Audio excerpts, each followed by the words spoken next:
Bonsoir, bande konange zanga mamlouba. J'espère que vous avez malam skanyasti bozali. Boyebi déjà, il y a eu beaucoup des événements nakati ya mboka na biso, sur le continent aussi, et puis tokoloba na ngambu pe ya mer Méditerranée, notablement situation pe outi kosalama entre Hamas and faux Israël, po biso nde ba vrai Israël. Et c'est dommage, Tomoni, que c'est le peuple palestinien, Moutou, vraiment, Israël est profité et bombardé Palestine. And je suis attristé. Kanisaki n'a regretté Mobutu. Mobutu était courageux. En 1973, dans les Nations Unies, il était clair qu'entre un frère et un ami, les choix étaient clairs. Et le même jour-là, la relation diplomatique avec Israël était rompue. Pourquoi aujourd'hui, le Congo, Zaïre, n'arrive pas à se prononcer parce que le Congo n'a pas de leader. Chilombo azali à genoux en face des occidentaux. Azali puppet. Yabamindele, nazolo bango na nenga kofinga ete, mais c'est une réalité. Azali pro-western, azali à genoux devant bango. Soit Tomato qui doit le reconnaître. Chilombo n'est pas indépendant. Azali libre, yakozoba décision te. Même s'il était libre, son niveau de conscience n'est pas aussi trop élevé. Ça, on doit aussi le reconnaître. Tobandina na mutu alali ala muki aza président en Zaïre et puis musala neko glorifiaka Jésus. Mutu anes kaza normal. Normal tazaka lokwa ba pasteur oyo. Speaking of Jésus, nalobi ba chrétien kaka po botonda nda arrogance. Félicitations na ba wazalendo bazobundela mboka. Les autodéfense babundaka na kibukoko, n'est-ce pas? Bangwana bamunde ba gagné quand même bitumba bazobunda penza. Ils ont été trahis par les EAC que Chilombo est allé chercher à Kotsi na mboka na biso, et ces forces, ces militaires étrangères bazali ko pesa avantage toujours na M23 nde bomoni wazalendo bitumbe telemelie, mais ni tete la trahison ya ASC ba collaborateur ya Chilombo qui est agenoué devant Bamindele. Il fait ce que les Blancs lui avaient commandé de faire. Ni tete buzoba wana nyonso wazalendo nde baganye. Wazalendo eza ba Kristo te, ezali ba na mboka bazoko bunda avec l'assistance ya Bamvuluzi, assistance ya Bakishi, assistance ya Kibukoko. Wuta ba église se multiplia na Kinshasa. Wuta bosala ba prière, guerre nini toganyaki kuna na Est. Toganya guerre ta mokote. Mais wuta guerre eyela biso na mboka grâce à ba lutte ya Etienne Tshisekedi wa Mulumba. Ba église se multiplier comme les champignons na kati ya Kinshasa kuna, n'est-ce pas? Kaka kosambela po na Congo, je pense. Mais wuta bango ba yeko se multiplier. Kuna na Est, bomona que la situation s'améliorer? Non. Bomona kate espoir? Non. D'ailleurs, nous avions même perdu d'autres villes d'abord à l'Est et comment qui sous occupation ya ba Rwandais. Boite. Ce moment tango bukoko etelemi. Tozolanda, bino bato bo négligeaka kibukoko. Parce que mundela epsaka bino ke kibukoko eza satana, kibukoko eza mabe, mais bitumbo na Est ba wazalendo na bazoko kobundana ni. Na kibukoko no, bomoni bango basimbi ba Bible, mais bino kuna na Kinshasa bo simbela bato Bible jour et nuit, chaque autre jour, kotiala bato makelele na kati ya ville. Guerre nini Zaïre ganyaki na ba biloko wana ezalaka na Kinshasa. Guerre ata moko te. D'ailleurs, kutu, le Zaïre a été plus envahi pendant que les églises se sont encore multipliées à Kinshasa. Mais l'église a basé la liability. Les églises nous ont rien apporté de bon. À part que bébsa nos sociétés, que faire endormir le peuple, bayo ko tia ba distraction en boka pendant que Rwanda kuna na Est, bazo ko attaquer comme ça à travers sous couvert ya M23, koto bona Kinshasa ba pasteur bazo na ba vision. Et puis ba ka jamais na ba vision malonga. Bosiboka pasteur congolais biso vision ya malonga po na mboka. Maintenant tika pe ko condamner bango mingi tor pe zozongela na bino ba chrétien.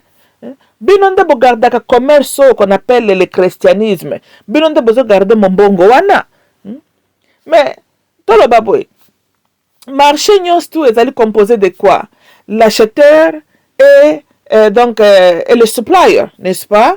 Voilà. Ce qui demande est athée. supplier ako condition ko produire pona nini parce que demand ezate bote siko bino boza bato ba demand boza kaka bolali bolamuki pasteur demand tellement leki yango ba suppliers oyo ba aventurier le voyou pasteur ba se multiplier bango ba supplier bazo ko supply bino le bozobologie stupidité paresse naïveté bino bokendaka ko demander dose ya augmentation ya stupidité ya naïveté ya paresse ce qui bino bobanda senga bango ba demande wana te nde bango pe mombongo ekangama nde ba église bakanga ils sont là parce que bazo ko fournir bino o bino bosengaka bango bazoka bambongo. Et puis Yesu pas ba chrétien za Yesu moko injuste il me semble que ka ba pasteur nde bakoma ba millionnaire mais bino bokei kuna boke ko sambela pasteur atei bino ke Yesu ko salela pe yo bwete akopambola yo o za neno a bénédiction patati patata mais ce que il me semble que Yesu pambola kande ba pasteur po pasteur soka bandaka na lipapa musunya bata lelo akoma kolata cheche na lokolo na ye yo mo Kristo lata kanini na lokolo tozolanda ce qui pasteur abandaka na kokumba Toyota lelo aza muta ba Benz ba Rolls Royce ba Mercedes toto ba Mercedes nde mituka ya kumbaka ba Porsche ba voyage pamba yo wuto kangamela kaka na kobetaka ba deveno loterie o ganyaka pete mais o sambela kaka Yesu sungangai mais comment pasteur abeti deveno loterie te mazui visa non seulement azwaka visa na billet na ba séjour tout mbongo uti wapi kaka na yo le pauvre malheureux chrétien yo lukelaka ye ya bombaka konzo tango akokisi mbongo na ya séjour na ye na poto ake na baambassade wana approprié mpona démarche na ye azwi visa akei yo wuto bandi okende na bacyber café kokende kobetaka baloterie boyete yango moko ba chrétien ntango nalobaka ke le chrétien boza lokola badémocrate boza ngambo pour la société awa Netanyahu cousin na bino ba chrétien azosala ba crime contre l'humanité mais ngai kutu mpo na ngai toza mpe na ntina na bino ba chrétien na kati ya Congo te bokende ta kopesa Netanyahu renfort il suffit bobima nde na mboka na biso tolandi mpo boza ba comédien naturel le comédien historique boyolaka biso loko moko malonga te bo distraire biso wa titi guerre ata moko te longamaki kuna na este na banombre ba église oyo se multipliaki mais soki kaka bato batelemaki bokoko ndoko mona to bandi ozwa victoire nga na moni bino na ekuluzu na bino na Yesu na bino allez-vous-en na territoire ya Yesu kuna na Israël tozolanda eloko bofandelaka biso nako vous êtes le mal aimé les chrétiens nakokenda mnoko tomusika te vous êtes mal aimé. Vous êtes groupe abatumoko non angrada. Vous n'êtes pas le bienvenu na Congo na biso. Bokanga bisaka na bino, bokende kopesa nani Netanyahu renfort. Tokani, je pense qu'il va mieux vous apprécier. Ceux qui boke ko salisa ekuna. Biso to lingi binote na Congo. To apprécier ka pe binote. Bande ya ba malheureux spirituel. Pasteur a comme millionnaire. Visa pamba. Mituka pamba. Ba construction pamba siko yo moto kendaka musala mabolongo na seko lala na seko matabangomba yezo ko pambola yote o mona kako yezo ko sala nazana kondima ko sala yezo ko sala kaka na ndimi ko sala kaka akosala kaka quand soko kufinda ya ko sala pourquoi que ce pasteur azela kapete pasteur ye donc pasteur tang ya bandi cop na ye yezo aza automatique kuna il faut sala rapidement na tour na yo il faut zela yezo ko sala kaka akosala kaka bote mais nalobi place wapi na sa mokili bazelaka Yesu azonga oyo boloba na biso ke akoya ndenge ya mataka amatelaka wapi na isalela kuna ya lokuta wana bote akozongela wapi ka kunati mais bokende kuna sika Yesu akozongela pona niko tsamso ba mbruma bona kati ya mboka na biso tala Yesu amatelaka na Golgotha kuna na Israel akozongela peka akuna tokani bokende kuna bopesela ngai pe mbote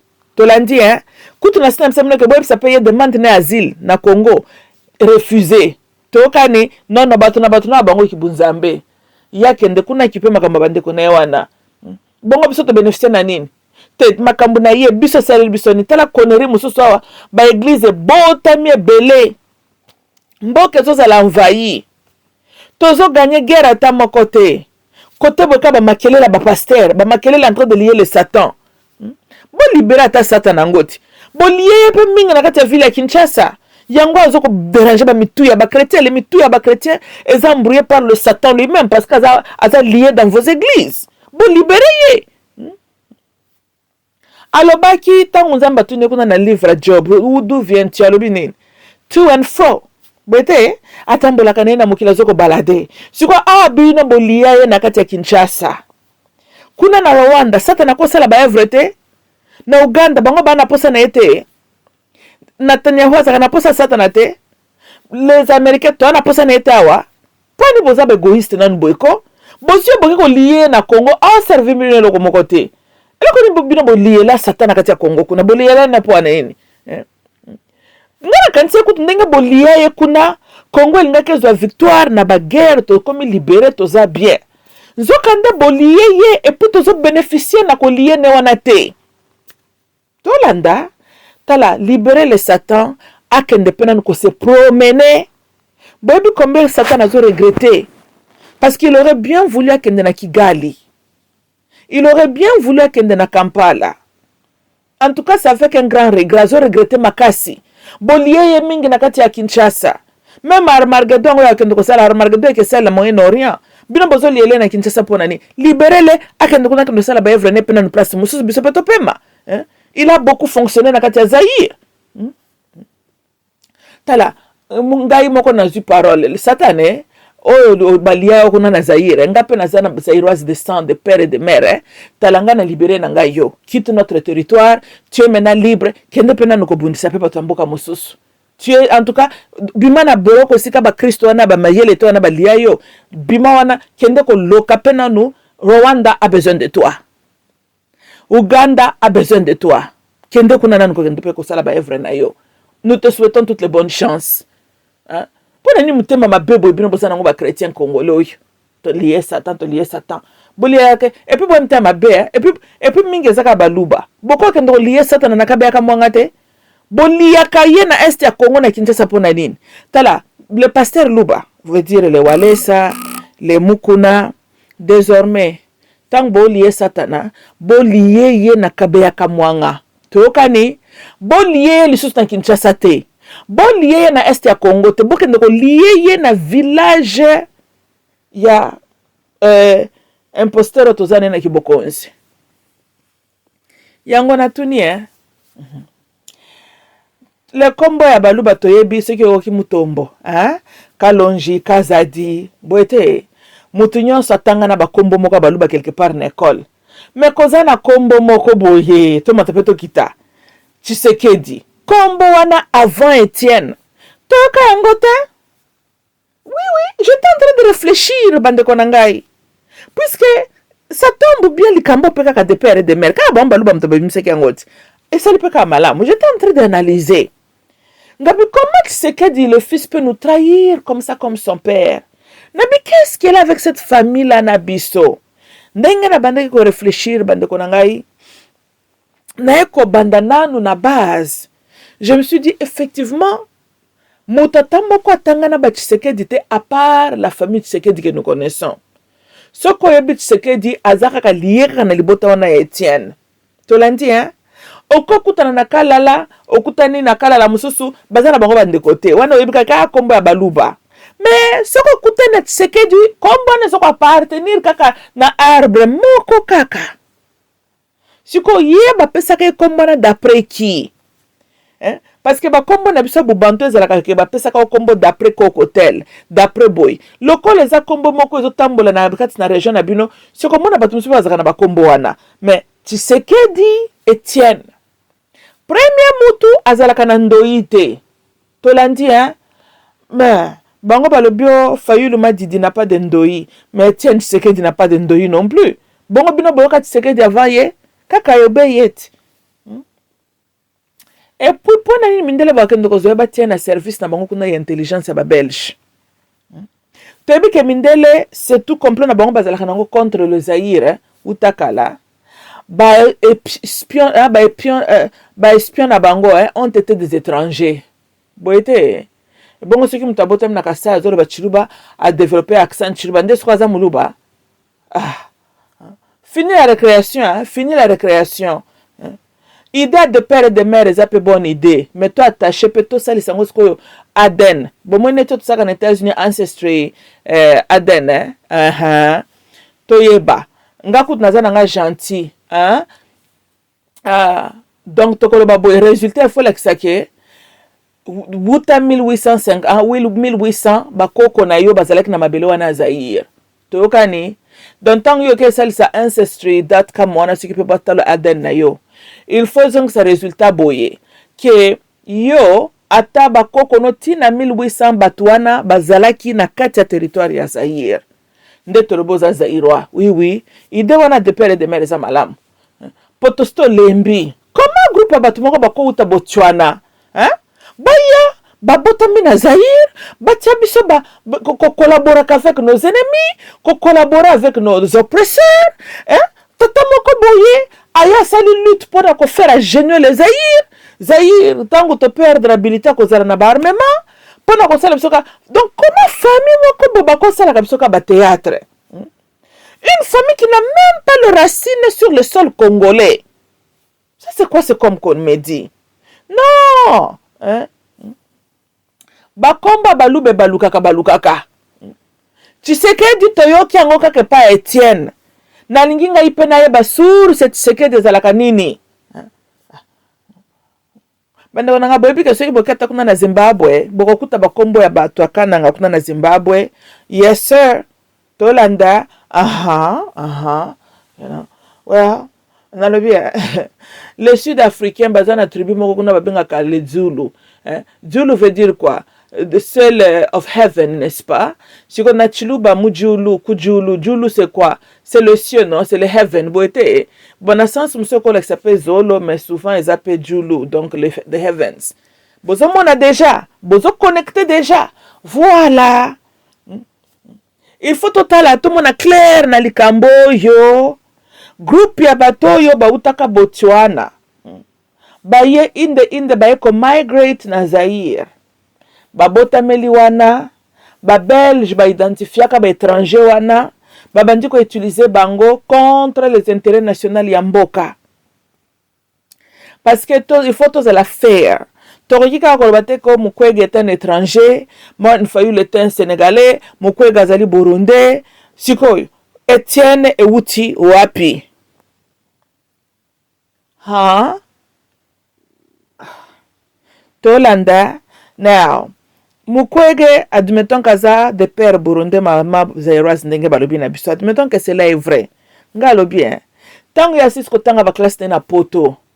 Azonga ki wapi po tia connaissance na en pratique na Zaïre, n'est-ce pas? Les femmes que lui l'a soigné basini ba burundaises, les Zaïroises. Boite, ba est-ce que bazaki na mbonga kofuta Mukwege? Non. Mukwege a utilisé sa voix pour belle la monde que botala de atrocities ozo salama na est ya Congo. Boite, si ko entre ye na Tshisekedi qui luttait partout dans le monde que ba pesa Zaïre embargo. Entre les deux, nani mutaza Zaïrois et qui ne l'est pas. Likambo de père et de mère yo. Tolanda, Mamadou Ndala, moitié Zaïrois, moitié sénégalais. Akufeli wapi na mabele ya Zaïre? Akufeli wapi précisément kuna na est? Qu'est-ce qu'il est allé faire là-bas? Ayoko bundela drapeau ya mboka nini? Ya Sénégal te, ya Zaïre. Botangela ngai kombo Tshisekedi moko. Oyo bazali enrolled na kati ya military eke bake ko bunda ata bitumba skit kuna na est. Bazalaka te. Siko entre Mamadou Ndala na famille Tshisekedi yo babundela kamboka te. Banani baza ba Zaïrois et banani baza ba étranger. C'est quoi être Zaïrois? Tolanda. Mais un Zaïrois qui fonctionne na contraire à l'intérêt à Zaïre, il est Zaïrois en quoi? Tokei na mwana na ye Tshisekedi ya Chilombo. Akei ko bengi sa AES na SP AES SP AEC. Bamboka ne wana ba Dar es Salaam tous ces pays là-bas na kati ya Zaïre. N'est-ce pas? Non, cet homme a signé légalement, a permis invasion. Yaba groupe dont on a armée étrangère ba na mabele na biso. Et aujourd'hui, quand ces armées-là, qui sont le complot à multinationaux, bazali ko favoriser M23, voici le petit marionnette des journalistes de IDPS, les corrompus, baye babandi ko se lamenter. Oh, ASC, bazo bunda contre biso, bazen intérêt na bisote. C'est aujourd'hui que vous avez compris cela. Te, baluba, point baluba boza koshemari ya Congo ko. Boye bien, une fois il n'attend commentaire à mutumoko lobi koshemari ya Congo ezalaka baluba. Je n'ai pas bien compris ce commentaire-là, mais le lotong na fandi. Mais mouton comment que les cieux vous bénissent. Mouton nazana mayele. Mais ce qui est toza et sikatozali. Les baluba, on leur met là dedans. En commençant avec Etienne Tshisekedi. Tozolanda. Oyo kusuru sukuta kombo Tshisekedi toyebi kutesike utate. Lelo mwana na ye. Akendaka bisinya ba accord ezanga mutu na makolo. Ba Congolais bazo kufa lisusu likola likambo ya accord oyo. Tolandi mwana na ye ake kozwa ba armée étrangère ayeli biso bango na mboka. Tolanda sous prétexte tolandi abande konanga. Sous prétexte bakosunga basila na ba M23.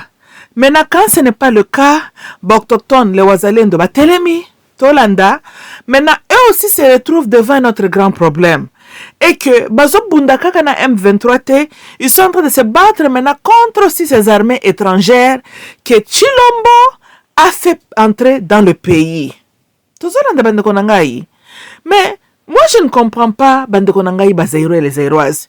Jusqu'à quand tu continuer Kobina cette danse d'aventure politique dirigée par la famille Tshisekedi. Tozolanda, famille moko bako cause biso tort jusqu'à quand? Une famille pleine de haine. Bon, mon atal lelo makambu ya ko divisa ka batu. Et moi, esprit tribalisme, moi moukier. Mais batu bazape derrière yango, c'est toujours le balou bala de IDPS. Ko bandana yemoko Etienne. Ils veulent mettre ça sur Martin Fayulu. That is not correct. Non. Martin Fayulu, je dois d'abord éclaircir le loco. Pour Naïbi Kebakorobo, Azamta Martin Fayulu. No, I'm not. Martin Fayulu ne m'a pas payé. Je n'ai jamais parlé à l'homme. I don't know him. Il ne me connaît pas. Nazor Balikamdenge Zali. Boy Mamuluba Alobelakande. Naza activiste Nazor Belande Zahir. Tokani, Nazarakananga Mtamutute. Nazande Mutu à peuple Zahiroi. Boite, voilà. Mais toujours nous analysons et si que zali ce qui peut te coûter que peut Fayulu na mabe to koloba alors Tolanda cela ne veut pas dire que ce qui te défendre que toza contre non toujours balikamundanga zali sans kotia ba émotion na biso na kati Tolandi moi je dis comme ça. Cette accusation injuste contre la personne de Martin Fayulu que yé mutoya ki na tribalisme that is not true Tolandi Tshisekedi wa Mulumba.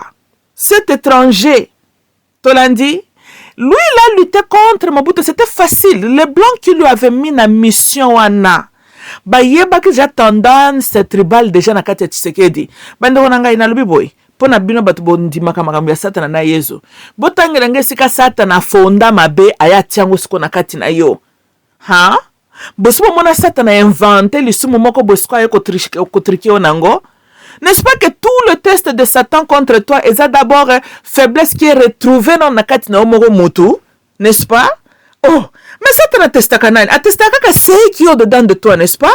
Ceux qui ont le but qu'on a fidèle dans Nzambe. Ok, il va présenter devant toi l'obstacle. Attends, combien tu resteras fidèle à ton Dieu? Donc, à inventer ma testé kaka yo mutu. N'est-ce pas? Ceux qui posent aller, oh, Sambela Kanzambe kaka na mbebu, mais il ne vient pas de ton cœur. Ok, Satan a posé peu de circonstances devant toi, et quand tu es devant un choix, on le choix no amabe. Est-ce que Satan anda yoko sayo? Non. Nakati na yo, tu n'avais pas l'amour de Dieu en toi d'abord. N'est-ce pas?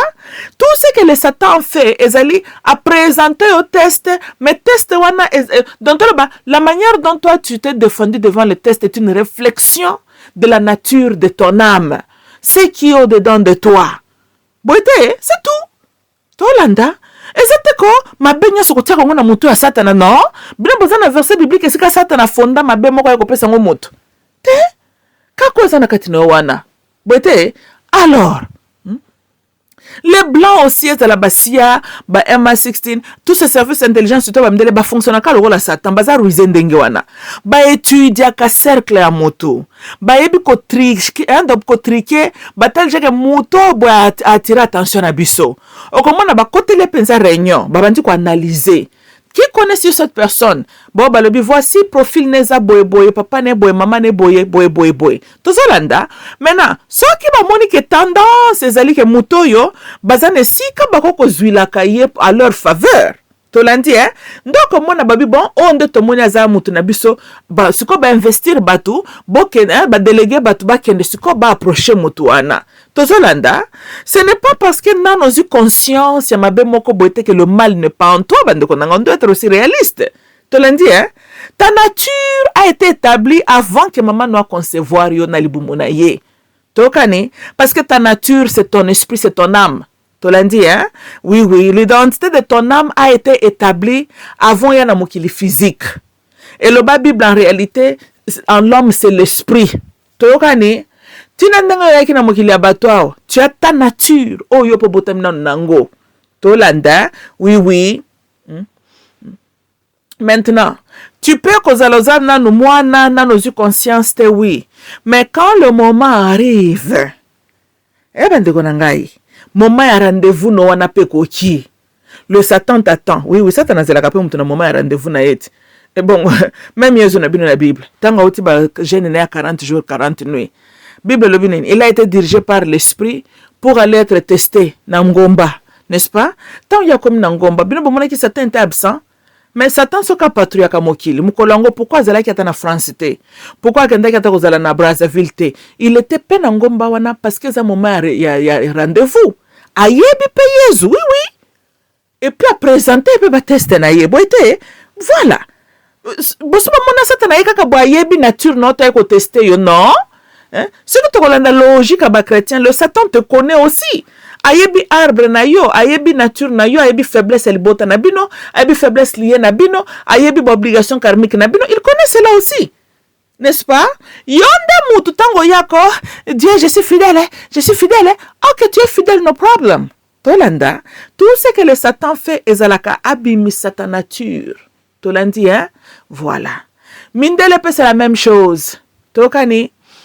Mutum soko zalaza wana mindele déjà basa visa qui est mais mutum na inconscient ayebite qu'il a été choisi ou bien bazo pointé déjà mutako zazana na kidiba mais mindele peut pas calculer qu'appelle le temps le saison hein, la saison le climat quand le moment devient approprié ils approchent muto basa visa qui bango bosuboka mundele un service intelligence bake bazoluka ka batuka ka wazar boye batuni mutu a boy bake pam they don't be doing that parce que ça ba genre mama solo moko ça doit rester na clandestin na coulisse bote so ils essayent à ne pas manquer you know ils fournissent leurs efforts ya ko get it right tolandi hein et ça là quand ils ont identifié na cercle à Lumumba ils ont identifié le jeune Mobutu. Tolandi, est-ce que Boka qui bango va approcher 2 ou 3 autres Zaïrois avec la même proposition? Non. So they minimize cet risque-là parce que l'oconion n'est plus un secret, ce qui 2, 3 personnes va comme au courant n'ango.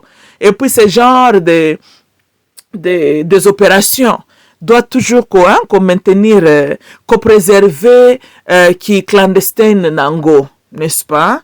Bon, c'est comme bon ce que qu'on a polélé et ça la peut quitter côté pour na batba salango voilà.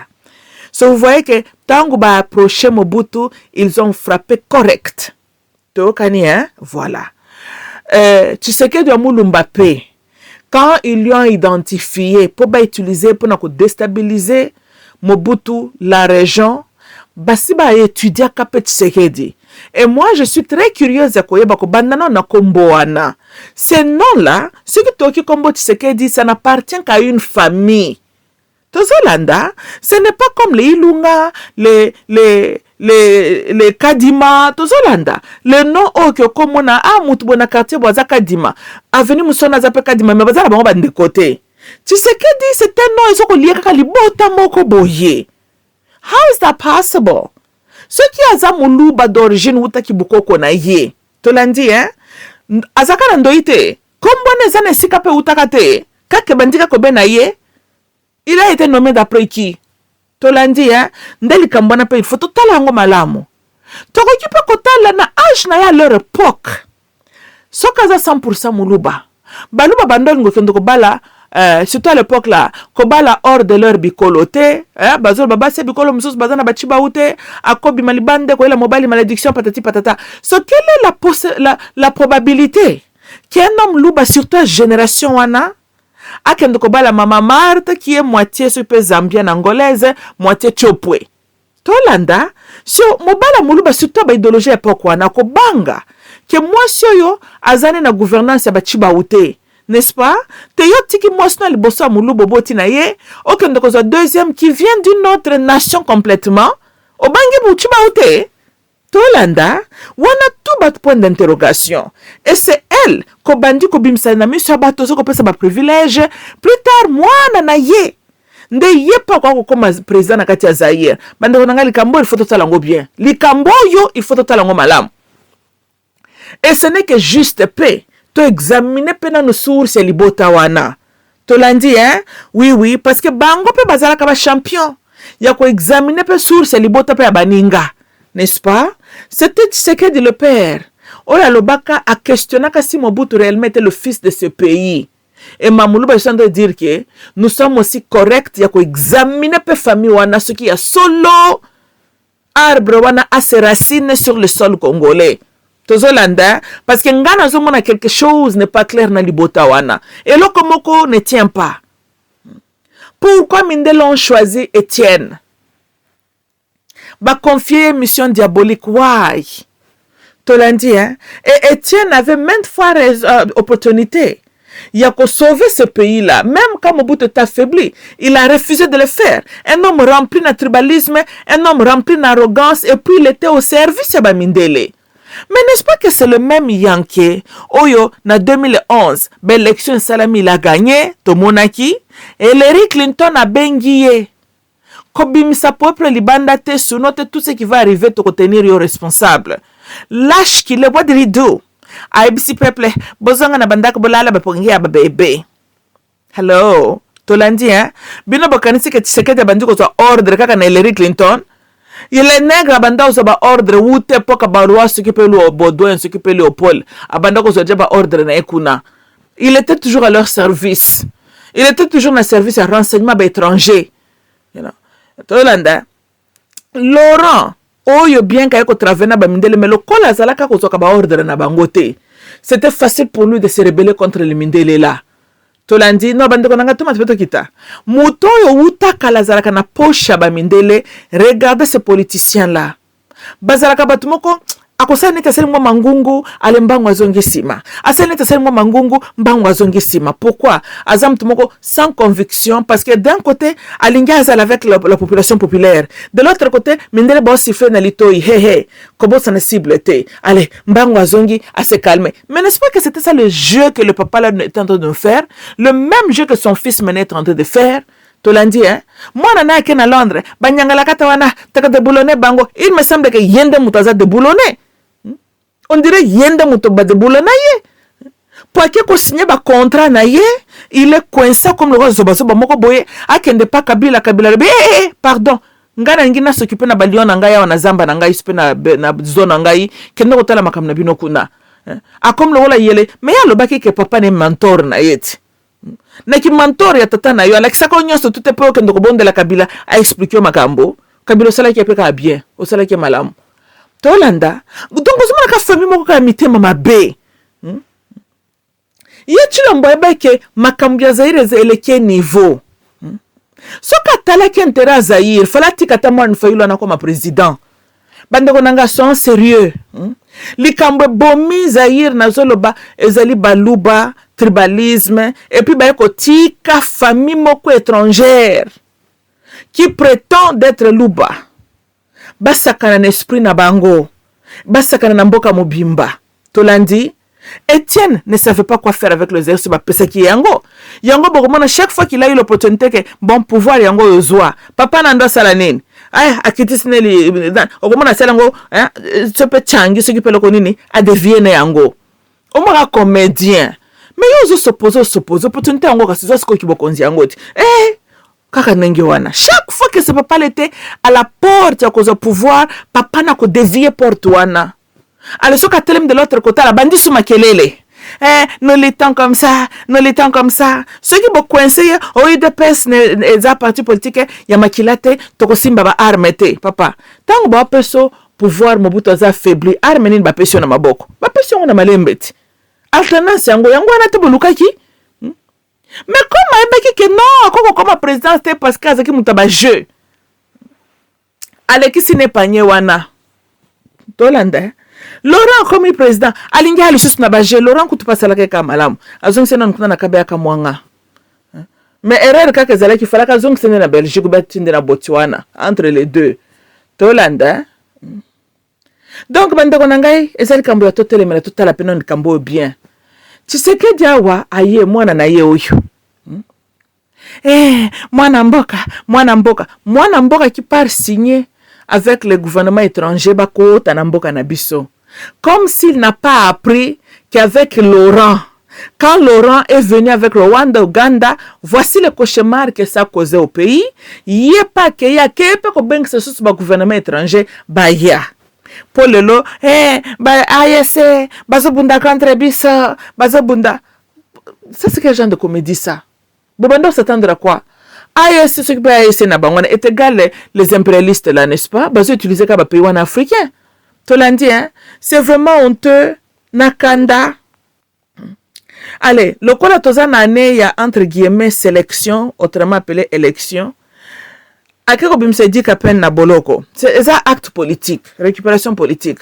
Yoka ba journaliste IDPS abimisi dit qu'à peine. Atie ce qui peut brigade, ce qui peut bloquer kuna na Katanga.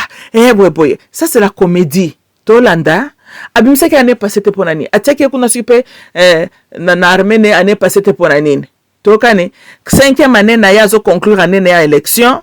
Azana besoin ba Katange ba voter pour na ye. Tolandi, hein? Yanki azota la bisika ba faiblesse nezali. Parce que cette fois-ci, il ne peut plus utiliser Kamere, basa la campagne comme il a fait en 2018, n'est-ce pas? En 2018, on t'a dit que c'est qui est présent qui Vital Kamere.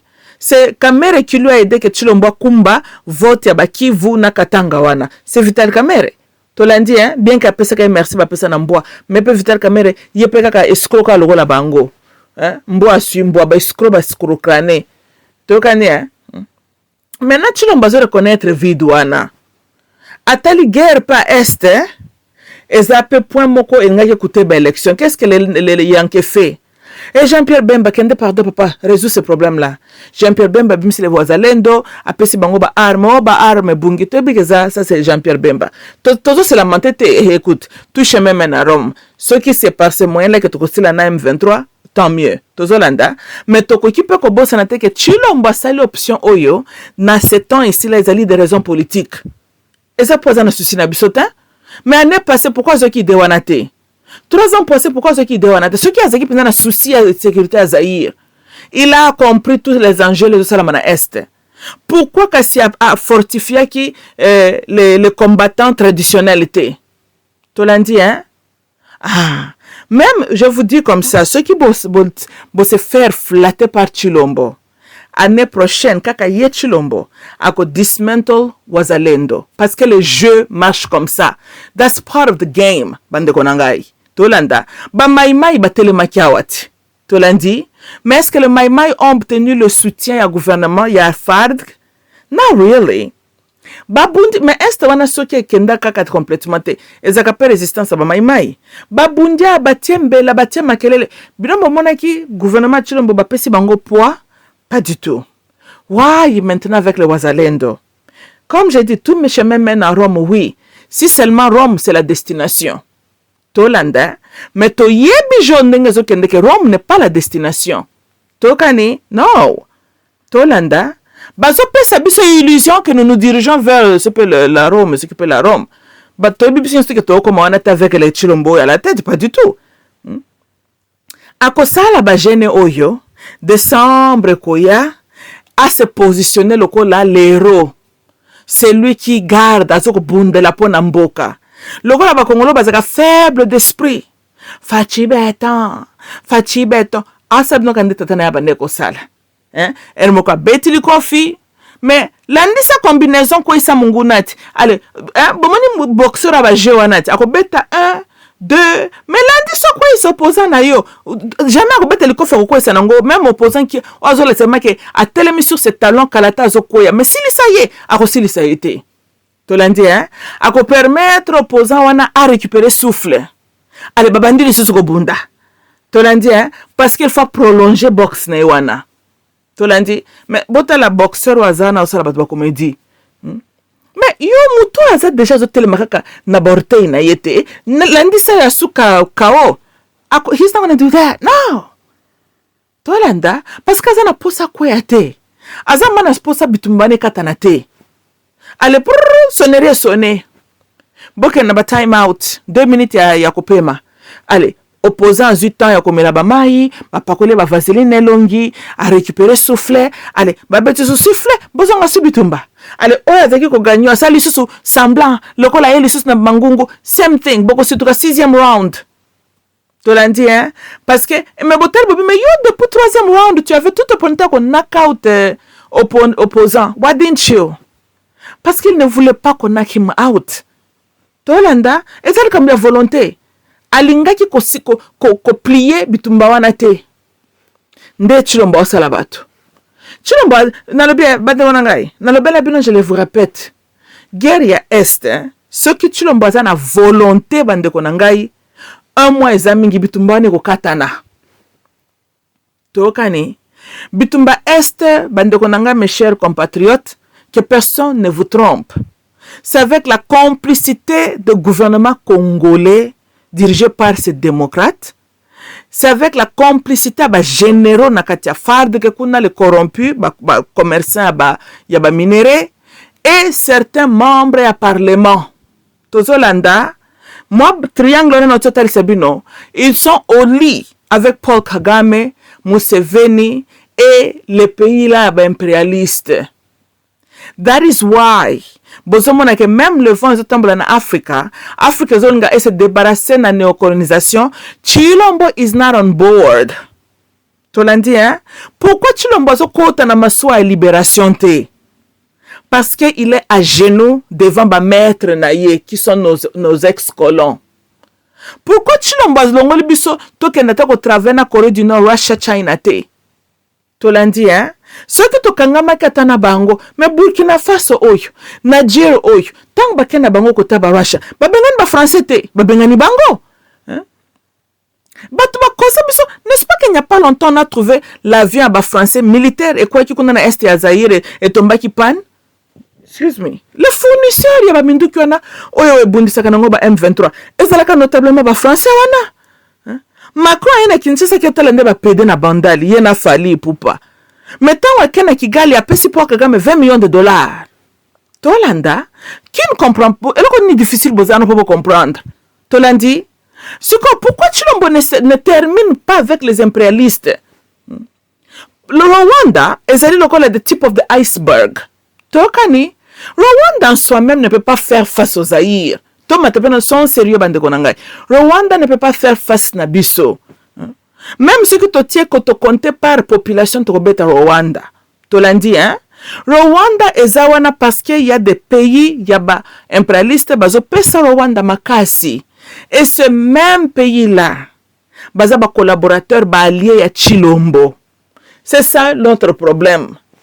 Tokani, ezaka ka ba dimen reto bayaka depuis 97 wana baina Laurent. Ba démocrate parce que bango na ba dimen right na baza batu moko baza dans le même panier ndebo moni guerre wana est zali ko bendana ezo na bien quand Mobutu était président to bando sana na batantate ha ba Rwanda wana bazaka pe ko mekate to landi hein mais pourquoi na bi même la Belgique combien de fois Belgique bandol ka kotata trouble kotaka tanga kuna to landi mais comme Mobutu n'était pas dans ces jeux là azaki ko tsile na nango immédiatement n'est-ce pas aussitôt bandi aussitôt alongo lango parce que Mobutu azalaki vraiment très big na peace la paix yemoko baki la lanzala na mezala na kimia na mboka na yo likambona zaki très très cher à Mobutu azako linga woka makamte ko mboka boye a été envahi na batu ba trouble likambo na kimia tolandi hein si comme Mobutu azaka Superman était tolanda mais il avait la volonté, il avait l'amour de la patrie, il azaki na conviction que kimia eleki nyonso toyokani etomonaki yango. These demon rats, les démocrates bobengaka ba démocrates bande ba cauchemar pour l'Afrique tolandi hein baza na intention tamoko te kimia ezala na région wana. Paul Kagame is one of them. Paul Kagame azali demon rats bien sûr. Fabrication ba Bill Clinton ba yena ye ba jeune bango basala na ba Laurent na ba Museveni wana tolanda yepel Paul Kagame alingi kimia pété. Kozi fidir alingaki akata son support envers M23. Paul Kagame n'a pas aussi l'intention ya kimia kota. Tolandi hein? Neither does Museveni. Neither does Tshisekedi. Na parlement na bino wana. Na ba au cadre ya FARD. Tokani.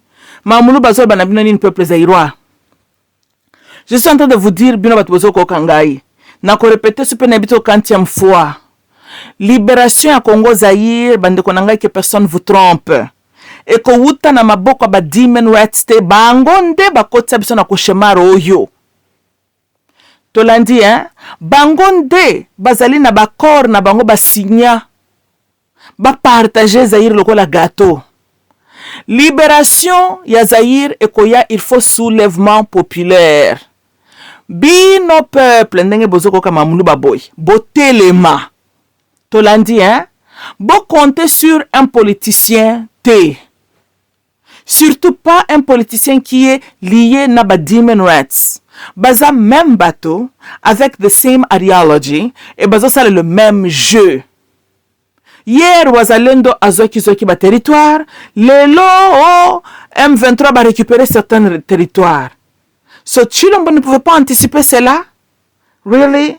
Mais il est le président, n'est-ce pas? What the hell azokataka na mugusete ke AS bobi mabokende?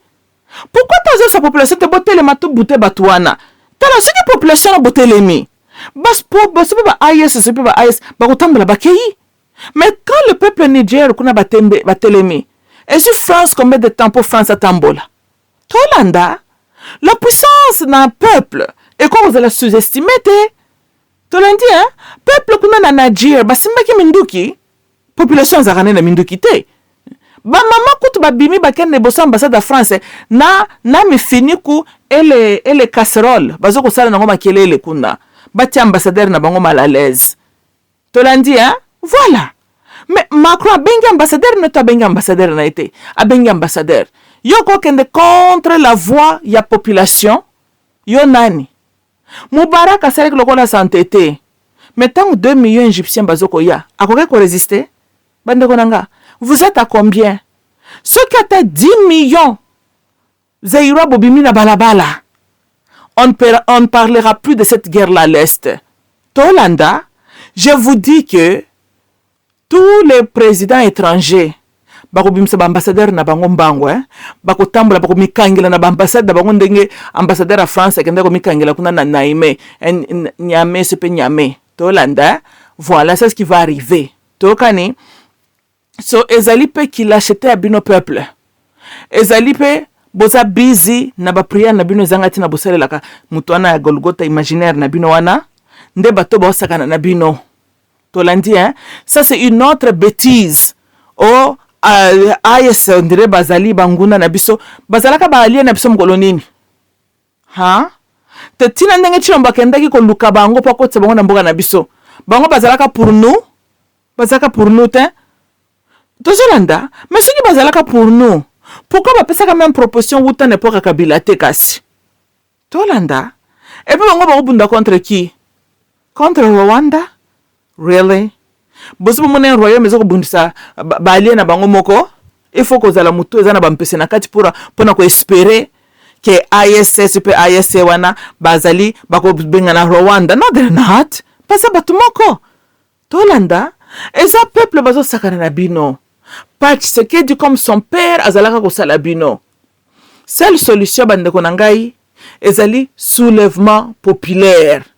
Bouter le système.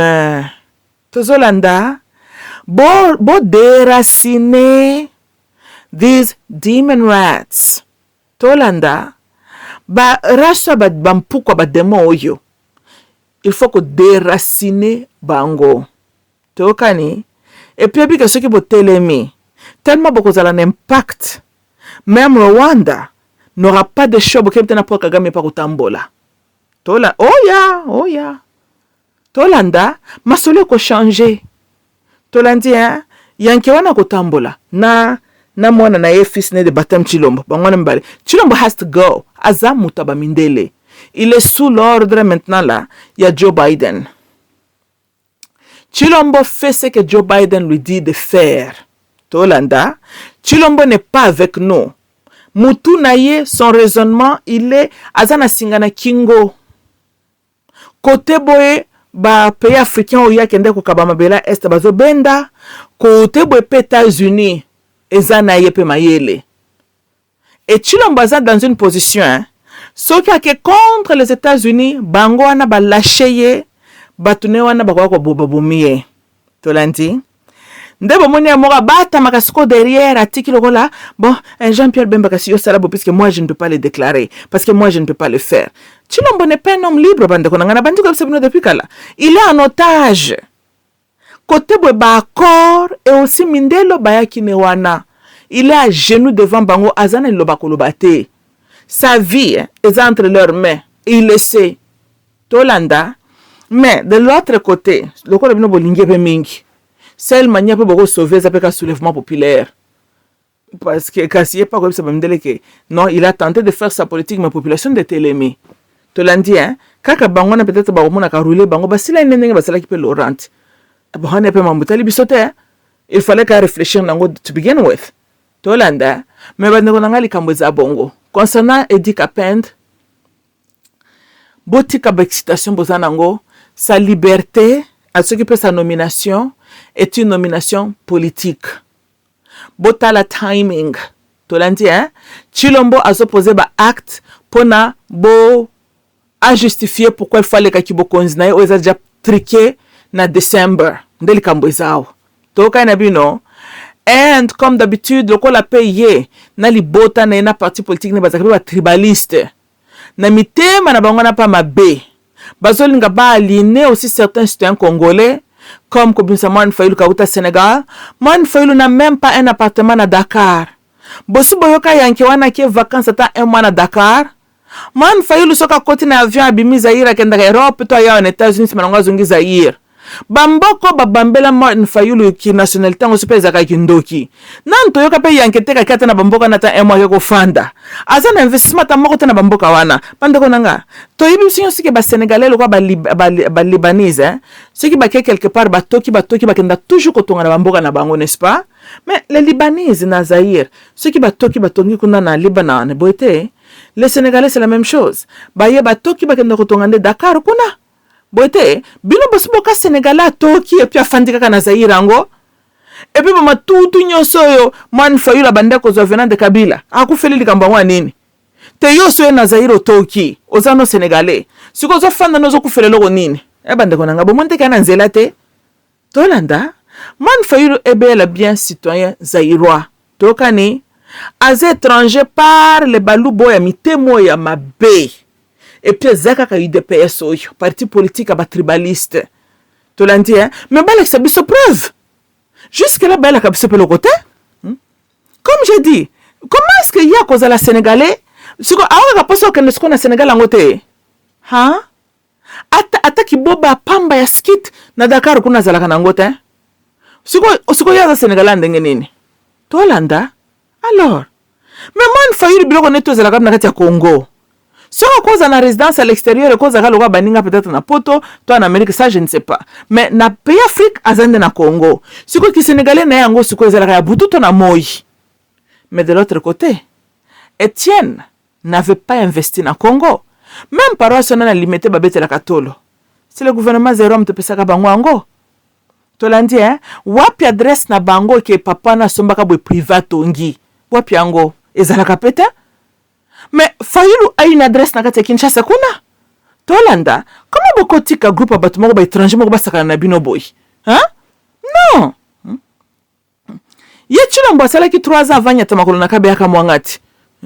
Et puis comme bougement ba chef coutume ba bungisi na nuzela ba diviser na no cortège pourquoi tata na kabe kama ba négociation ko sakanate siko soki azaki 100% makila na bango what the hell ba osale ba jardin wana teyo tata na aza soit disant takabe kama ngoza makila baluba what the hell onyatima ko lokuna ba bungisi na nuzela ça on traite un étranger comme ça on peut comprendre ba sala mutu subongo me ba ko sala ngotu sekedi pona nini oh tata na aza mukishi mwana mukisha onyata makolo na terre bakoko na esiko bosali ba joana pona nini ba négociation salama kiona parce que ngaki revese mabe ba ndiko nga bofungola miso lo ba kongo fungola meso on a de blague avec vous kwa bana mkebo ndenge nini ba ndiko ngai bon indena solo ba ke il ne faut pas bozo makana ba jeu Tshilombo c'est très clair qu'il n'aime pas le Zaïre comme a été le cas avec son papa. Parce que si réellement il avait l'amour envers le Zaïre, l'ikamba Zaïre et la compétence na amour de la patrie. Tokani, le wazalendo tamba telemi kaka avec ces deux qualités-là, l'amour de la patrie et la compétence. Mais ton moni moi changement. Tokani. Tozo Zaïre zo senga ba qualité s'occuper yandenge nite tolandi wazalondo n'a pas les armes sophistiquées bazo sala kuna non et si là où il y a la volonté na mwandambu ya connaissance de faire résultat ezalaka toujours na faveur ya peuple tolanda ceux qui tozo continuer dans ce ça commence c'est énervant même tolandi bande konanga ezaka nanga suko ganga te ya mona fanda ka kimia na bina koloba lisusu te. Situation Zaïre ezopesa kanda. Groupe ya batu moko bazo sakana na Zaïre. Uta ba dimenu yatso baiki bazumbo kana en otage. Ba comme si biso lokola balance moko basakana kana biso. Hier c'était son père en train de nous faire des aventures. Aujourd'hui c'est son fils. Sous sukutu na bango to bakate. Tozolanda une guerre qui na ezata na mutuna makolote. Model nini Zaïre ko kota na kama Rwanda to bakate. Lelo batuti na bautu babundaka susu te bitumbe baluke komande ya Zaïre tolanda pona ni parce que ba dimeno ya tsoyo bazoka biso en otage uta 1997 soki lelo yo Mobutu atazalaka na kibokonzi gere linge ko mena ninge omeli boete tolanda et puis kombo ya Congo il faut longwa kombo bandoki Nabi bande konanga pourquoi est-ce que c'est très important pour eux le blanc Bobenga makaba congolais. Pourquoi? Mobutu ayaka longoli yango puisque Mobutu pa yebaka zaka très spirituel. Atiena ta kombo moko na être Zaïre. Kaka mutema maba Tshisekedi. Koyela kabisa ba hymne national ba debout congolais ba hymne moko ezalaka ta na élégance te. Hymne moko ezanga nuance. Nzembo moko neba kutu te nzembo na ezalaka kutu ndenge nini. Hymne national moko mabe kutu dos oreilles. Tolanda na munyere na ye na ko prétendre kolela lokuta. Tozolanda a hotel na Belgique debout congolais hymne national mumba mutukuta alota kangote Tozolanda hymne national moko ma B qui ne peut même pas se mesurer avec la zaïroise tolandi Congo est une énergie ma B kombo wana uta comment beaucoup tant bozalaka les coloniser on vous appelait Congo libre Congo s'occupe belge Congo s'occupe Léopold s'occupe Beronine. Maintenant, on vous prête, chacun n'a pas joué le mot de République démocratique babakisi. Mais, dans le bien, bon, tant que vous Congo libre, c'est peu Congo free, c'est peu free Congo. Mais, n'est-ce pas, on a katabino maboko, qu'on n'est pas roi s'occuper à belge, qui free dans mon bozalaka na ngozalaka andengenin. Pas de besoin de milieu ma liberté d'akindoki. Dans la naturelle, liberté en mona nagate. Mabuta longo li bloko wana. Tellement il y a des personnes qui sont des tribalistes. Ba na Laurent yope luso ki pe yeka kwiti ya to ebite ba chichambana ndomela aya zongi si au Congo à l'énergie na mabe zalaka à l'époque coloniale et zongi lisusu na mboka là vous êtes envahi par tout ba kafar moko boye tozalaka na kimia te ba congolais bozo kufa kaka plus de 10 millions ba kufa na époque ya Léopold kuna. Lelo, presque 9 millions. Bakoufi pendant que Rwanda bénit par toujours le même système là. Bande konangai. na ba prière ngo bosalaka bato chaque dimanche kuna na Kinshasa epi bosambelaka hey you stop it bosambelaka malamu te bosambela malamu tata mukete tolanda bosambela malamu te stop it tolandi hein.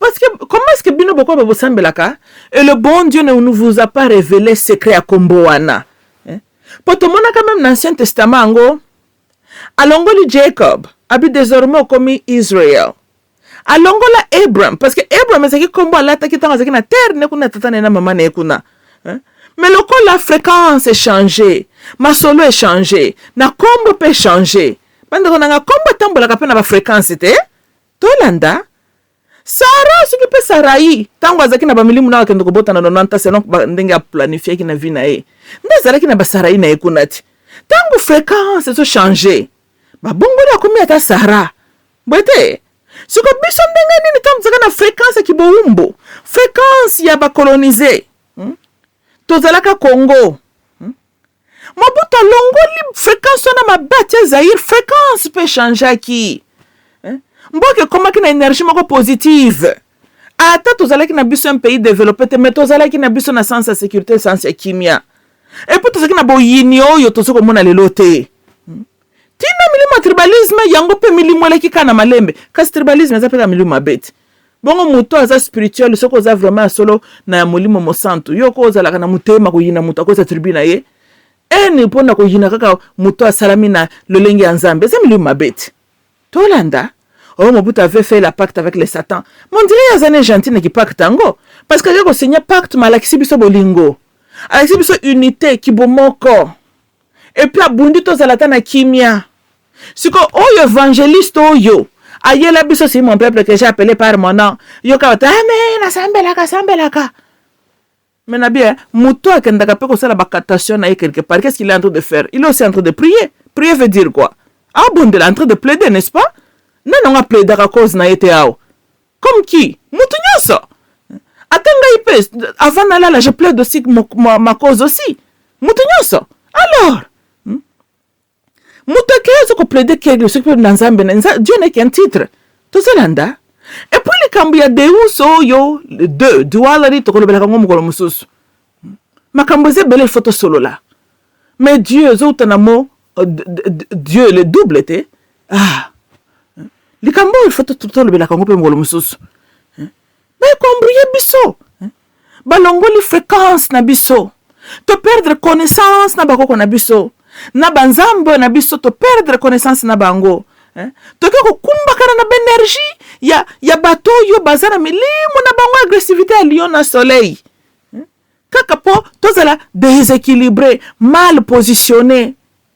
Tokozonga équilibre na biso ndenge tozaka na ngobuta bukoko na biso. Tokozonga la mibeko oyo nzambo bakoko na biso apesa ka biso. Koka ko tia biso na milimu ya bato moko bato kaka ya moto bitumba na bitumba moto bitumba na bitumba. Oh, sasa na zamabe tolie milimo mais tango baka fire na bien entreteni na Bible asanza ka moto ça était le dragon boite bongo bomona ka lion na Bible azoko sanza moto dragon de toyeba azoko spew moto fire et puis makamboze belle photo bongisa na mboka wana mais to bandana na ko libérer mboka na biso si manango photo te ya bino to zong se mituna bino normal. Pour vous nyonso tozomona po mitu ekendaki kobeba na ba conversion na bino bokendaki kosalela bato ao. Oh Jésus, je t'accepte mon Seigneur et Sauveur. Asa sauver yo bosambela wa titi ba Rwanda ba koti na mboka bazoko gagner kutuma territoire bino kuna Yesu tala pasa Congo baba ko yemba ye Yesu mukala nini pona Congo salela Congo salela panaka zoko ba Yesu salela Congo butu ana M23 bazuli susu ko localité mususu wazalendo na ba maimai bateli bukoko barbandi su ko récupérer ba territoire. O mwanda mo Yesu na binoyo. Mukolo zali bokozo ka délivrance solo oui. Quand un vrai Zaïrois conscient prendra le pouvoir dans ce pays-là, to ko revoir makambu na binoyo boela batoyo ngal funa mona clair na likam na bino yezoyo. Je dois voir clair na cette histoire. Na so mona clarté. Comment vous belle tous les jours na Kinshasa tina oni ba komi bino vilo esambela ka koleka Kinshasa za la kate Mais tout le monde résultat à mon côté. Par contre, les résultats ont été contre nous. Je dois voir clair. Boki mangenge pe mingi. Aucun résultat. Si ko bino bando sambela Yesu ndenge. Hein? Oh, apesa ka victoire, apesa ka tangu farde ke bakie kuna. Bazu victoire. Si ba évangéliste bazat pe kuna na kati ya farde. Oh, Christian, ceux qui peut tuer ou aza chrétien, aza croyant. Akendeki kuna telimi suti. Na ki chrétien na akendeki kuna foza la mema ki pe Bible. Depuis ba nomaki ya sana localité ta moko ganyaki. Kakaza chrétien. Kosa tina azaria surubera sa pe ka chrétien. Azo financier ba M23 pour ba bomaka bino dimanche ya koteya et puis comme on ba comme ko ba kongole ba telempa na amen alléluia. Beno na ngo bomoni ya mama muli bafanda kana yenye parce que makamba Congo ko pesa mutu AVC involontaire. Oui. Ah, parce que ça makamba ko pesa ka mutu passé. Émotion na talpe na ngambu na bino peuple. Elekela kanga. Comment bakoko sakana na bino boy? Ça it's beyond me. Comment on peut blaguer avec vous comme ça? Comment yo mutozo mona les écrits sur le mur? Mozo tanga yangote. What? To salamaka comment? To za peuple mushinduka yi. Hein? Bundi maka bindi mandima. Le long on est sous devant. Mutumoko za source étrangère. Yangwa collabora kana ba étranger te kamboka. Aye ko yele biso milimo ba tribalisme wa toyebaka ngote. Et puis molimo nezat pas un impact ta mokote na mabele na biso Zaïre. Non, biso naturellement za na mitema mabe wana te. Mobutu Alexis biso bloko wana te. Ngana mona ndre Mobutu ndazaki na fruit du Saint-Esprit. Pour fruit du Saint-Esprit ma charité na bolingo na paix. Siko ndenge ni bino batu bosolaka na Yesu boza batu apete. Okay, bande ko nangeza inga mamlupa. I love you all.